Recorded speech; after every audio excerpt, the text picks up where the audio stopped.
곽수종의 뉴스 정면 승부. 곽수종의 뉴스 정면 승부.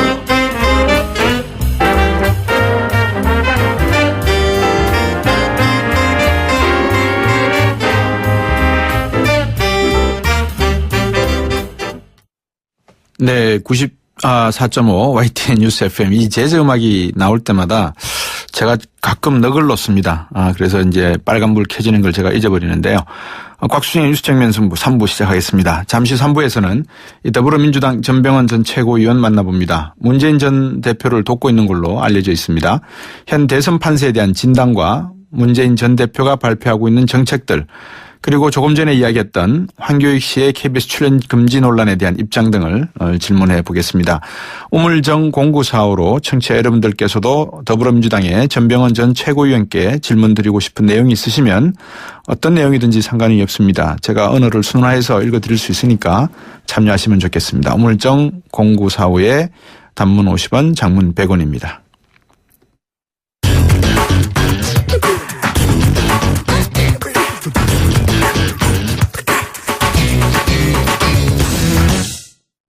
저도 방송을 오랜만에 하고 있지만 이분도 역시 방송을 통해서 오랜만에 만나는 분입니다. 더불어민주당의 전병헌 전 최고위원입니다. 안녕하십니까? 네, 안녕하세요. 전병헌입니다. 예, 반갑습니다.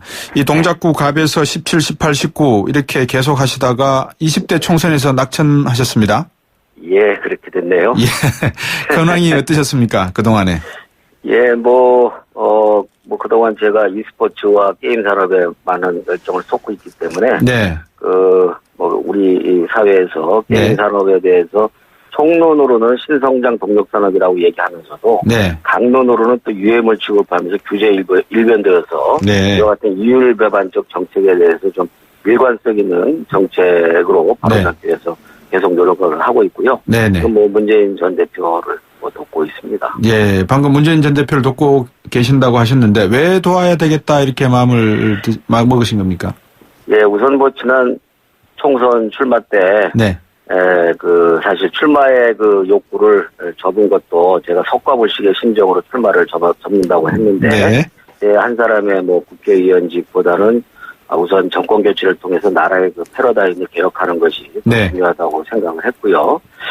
문재인 전 대표와는 제가 최고위원으로서 인연을 또 아주 긴밀하게 맺고 있는 점도 있고 네. 또 현재 여야 모든 후보 가운데 준비가 가장 잘 되어 있다고 생각을 하고 네. 합리적 개혁주의자이면서 네.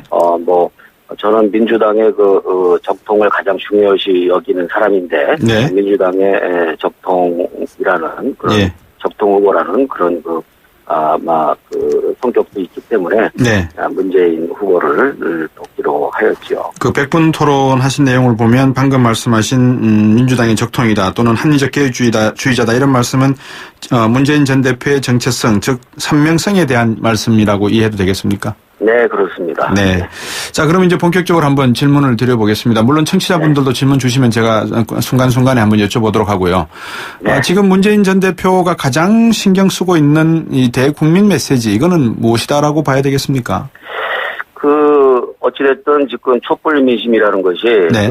보수 정권 10년 동안 네. 사실 거의 이명박 정부는 실패를 확실하게 했고 네. 또 박근혜 정부는 사실상 스스로 박근혜 정부를 지원했던 분들도 몰락이다 이렇게까지 얘기할 정도로 네. 완전하게 실패를 했지 않습니까? 네.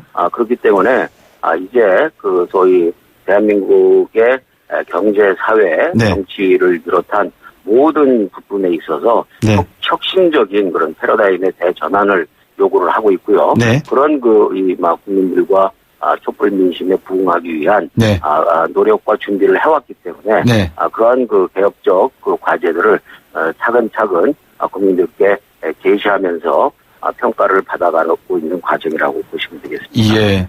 지금 압도적인 지지율 1위를 달리고 계시는데 문재인 전 대표께서. 근데 다른 네. 분들은 또 말씀하실 때 그날 타 방송사의 100분 토론에서도 이야기가 나왔지만 확장성에도 네. 분명히 한계가 있는 거 아닌가 이런 지적도 있는 것 같습니다. 어떻게 보십니까? 네. 그 이야기는 지금 이제 1등 후보에 대한 계속적인 견제의 수사로서 사용되고 있는 것 같고요. 네. 과거 이제 그 20%를 돌파하지 못하는 네. 10% 후반에 있는 동안에는 또 20% 박스권을 그 형성하고 있고 네. 확장성이 없다 또 그렇게 했는데 네. 이제 최근에는 이제 30%를 이제 돌파를 했지 않습니까? 네. 이제 그런 과정에서도 똑같은 또 이야기가 나오는 것을 보면 네. 그와 이와 같은 그 확장성 문제는 네. 사실은 1등 그 후보에 대한 견제용이라고 생각을 하고요. 네. 특히 또 이제 지지가 확 이렇게 치솟지 않는 것은 너무나 당연하다고 생각해요. 왜냐하면 네. 뭐 우리 청취자 여러분들이나 국민들께서 잘 알고 계시지만 네. 우리 민주당 후보들이 여야를 통틀어서 지금 상위권을 휩쓸고 있지 않습니까? 모두 다 괜찮은 후보들이고 네. 그러다 보니까 경선이 끝나기 전에는 네. 각각의 그 후보를 지지하는 분들로 이렇게 야권 성향의 그 네. 표들이 분산이 되고 있기 때문에 네. 치솟는 데는 한계가 있다고 보여지고요. 경선이 끝나면 완전히 다른 모습으로 전환이 될 것으로 그렇게 생각을 하고 있죠. 방금 여쭌 그 질문에 이제 추가적인 질문을 제가 드리면 국민의당 주승용 원내대표 있지 않습니까? 네. 그분 말씀이 정권 교체를 못하는 한이 있더라도 문재인과는 손 안 잡겠다 이런 말씀을 직접적으로 하셨단 말입니다. 네. 이 문제에 대해서는 어떻게 생각하십니까? 그거는 현실을 너무 모르는 이야기라고 생각을 하고요. 예. 지금 우리 주승용 원내대표께서도 호남을 기반으로 하고 있지 않습니까? 네. 호남 지역구 중앙 정치만 하시다 보니까 호남 지역구 연을 너무 모르시는 것 같아요. 예. 호남은 야성이 강하고 네. 지금 그 어느 지역보다도 이번만큼은 반드시 정권 교체를 해야 된다라고 생각을 하고 있기 때문에 네. 야당으로서의 정권 교체가 네. 안철수이든 문재인이든 반드시 정권 교체를 해야 된다. 네. 다만 그 반기문 전 총장은 정권 교체가 아니다라는 생각을 분명하게 갖고 있고요. 네. 그런 차원에서 국민의당도 최종적으로는 자신들이 기반으로 하고 있는 지역적 정서와 민심을 외면할 수 없기 때문에 최종적으로는 정권 교체의 흐름으로 함께 힘을 모아 나갈 것으로 그렇게 판단하고 있습니다. 이번 주 일요일 날 광주에서 문재인 전 대표와 안철수 국민의당 전 대표가 각각 행사를 하려고 하지 않습니까? 네. 제가 듣기로는 문재인 전 대표께서 계획하시는 모임은 한 2,000명 정도 되고 안철수 전 대표는 한 500명 정도 된다라고 하는데 어쩌면 이번 주 일요일을 고비로 해서 호남에 있어서의 어떤 표의 향방이 결정될 수도 있다. 좀 성급한 말씀입니다만은 그런 이야기도 나오는데 어떻게 보십니까? 이번 일요일에 모아지는 그 숫자 2,000명이 좀 넘을 것으로 지금 보고 있는데요. 네. 이번 일요일 날 모아지는 그런 이 숫자를 가지고 평가할 문제는 아니라고 보여지고요. 이미 각종 언론을 비롯한 여론조사 전문기관에서 나온 결과로는 호남에서 문재인 대표에 대한 지지가 이미 야권 지지 후보자 가운데서 가장 압도적인 지지를 받고 있는 것으로 지표상에 나와 있기 때문에 오프라인식으로 모이는 숫자를 가지고 평가할 문제는 아니라고 생각합니다. 네. 자, 이제 구체적으로 한번 문재인 대표 전 대표께서 말씀하시는 여러 가지 이 정책들에 대한 내용을 한번 여쭤보고자 합니다. 일자리 131만 개 창출하겠다고 하시고 군 복무 단축도 약속을 하고 계시고 이런 것들이 이제 물론 늘 하는 이야기입니다만 민주당 내에서는 어떻게 생각하실지 모르겠지만 반대 진영에서는 포퓰리즘이다. 이런 내용이 있습니다. 그죠? 예. 그거는 우리가 정책에 대해서 생산적인 비판을 했으면 좋겠어요. 생산적인 비판이라고 하면 무엇이냐면 사실에 기초해서 비판을 해야 된다는 거죠. 우선 군 복무 단축 문제는 비판의 전제가 뭐냐면 복무 기간을 1년으로 단축한다라는 걸 전제로 이야기를 하고 있는데 군 복무 단축 기간은 18개월이 우리 문 대표의 분명한 공약이고요. 이거는 18개월은 과거 참여정부 때 25개월 군복무 수준에서 쭉 진행을 하다가 21개월까지 단축이 되어 있는 상황이고요. 이명박 정부에서 21개월 단축으로 멈춰져 있었기 때문에 지난 2012년 대선 때 18개월로 공약을 내걸었고 그 당시에도 박근혜 대통령 후보께서도 18개월 공약을 내걸었던 사안이어서 18개월 단축 공약을 갖고 비판하거나 매도한다면은 생산적인 토론을 할 필요가 있지만 사실과 다른 1년 단축이라는 허무맹랑한 사실이 아닌 공약을 가지고 매도하고 비판하는 것은 이건 번지수가 잘못됐다라는 말씀을 드릴 수 있고요. 일자리 131개 1만 개 문제도 네. 지금 이제 문재인 후보 입장에서는 청년 실업률이 지금 100만을 넘었다 그러고 체감 실업률은 지금 34% 아닙니까? 네네네. 실질적으로 청년들 10명 중에 3명 내지 4명은 지금 실업의 고통 속에 헤매고 있고 네. 그 주변에 있는 가족들도 함께 고통스러워하고 있기 때문에 네네. 우선 차기 정부의 최우선 과제는 일자리를 만드는 것이 최우선이다. 라는 그 공약을 걸어온 것이고요. 네. 여러 가지 구체적인 네. 그 재원 대책이 좀 부족하지 않느냐라는 지적은 겸허하게 받겠습니다만 네. 기본적으로 이 국가와 정부를 운영하는 데 있어서는 네. 국가 지도자의 그 의지가 가장 중요합니다. 그래서 그렇죠. 의지가 중요하죠. 지난 이명박 정부 시절에도 사실은 예정에 없던 네. 4대강 사업비 22조 원도 네. 없던 예산에서 각출을 해낸 것이고요. 네. 현재 국가 예산 구조가 재량 지출과 의무 지출로 나눠져 있는데 네. 의무 지출이 한 48%, 네. 재량 지출이 한 52% 정도 되거든요. 네네. 금년 예산 400조 7천억으로 계산하면 한 205조 정도가 네. 재량 지출 예산입니다. 이 네네. 재량 지출 예산이라는 것은 재정의 우선순위와 국정의 우선순위와 정책에 따라서 네네. 어느 정도 가감을 할 수 있는 그런 정도의 탄력성을 갖고 있는 예산이기 때문에 네. 205조 가운데 어느 정도 탄력성 있게 예산 편성 우선순위를 재조정하면 네. 상당 부분 재정 지출은 재정의 효과는 확보는 가능하다 이렇게 보고 있는 것이죠. 그러나 네. 보다 디테일한 그런 재정 수요 문제는 이제 이런 논의가 본격화되는 과정에서 네. 추가적으로 네. 다시 제시가 될 알겠습니다. 것이고 예. 이번에는 이제 화두를 얘기한 것이다라고 알겠습니다. 8746번님 청취자분님이 이런 질문을 하셨어요. 같이 제가 질문을 동시에 드릴게요. 4차 산업혁명으로 인해서 일자리 감소가 분명할 건데 이 문제를 어떻게 해결할 것인지 답을 부탁드립니다라는 질문과 함께 이인재 전 최고위원이 조금 전에 전병헌 최고위원과 인터뷰하기 전에 말씀을 나눌 때 문재인 전 대표의 일자리 정책은 지속 가능성이 없는 그러니까 이미 있는 일자리를 시간을 단축해서 나눠 가지자 아니면 이런 식의 형태라서 상당히 지속 가능성이 없다 이런 말씀도 있으셨거든요. 이 청취자분의 말씀 그러니까 4차 산업혁명으로 인해서 일자리가 줄어들 가능성 있는 일자리를 나눠 먹는 것에 불과한 문재인 전 대표의 일자리 지속 가능성이 없는 문제 이건 어떻게 보십니까? 예, 그거는 좀 내용을 자세하게 읽어보시고 지적을 하셨으면 좋겠고요. 특히 이제 우리나라 같은 경우는 공공 분야의 일자리가 외국 공공 분야의 일자리 수에 비해서 비율에 비해서 약 3분의 1도 안 되거든요.